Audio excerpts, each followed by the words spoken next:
جس طرح حضور سید عالم صلی اللہ تعالی علیہ وآلہ وسلم نے اپنے نائب تیار کیے خلفائے راشدین اور پھر صحابہ کرام علیہم رضوان، ان کی جس طرح آپ نے تعلیم و تربیت دی، تو حضور صلی اللہ تعالی علیہ وآلہ وسلم کے وصال کے بعد پھر آپ کے خلفائے راشدین نے آپ کے اس سسٹم کو، نظام کو آسان طریقے سے چلایا کہ آج بھی ہم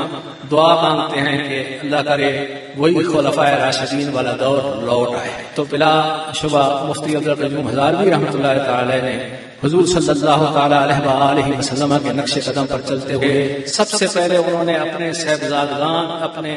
اولاد امجاد کی تعلیم و تربیت فرمائی، اپنے رفقا تیار فرمائے، علماء تیار فرمائے، جو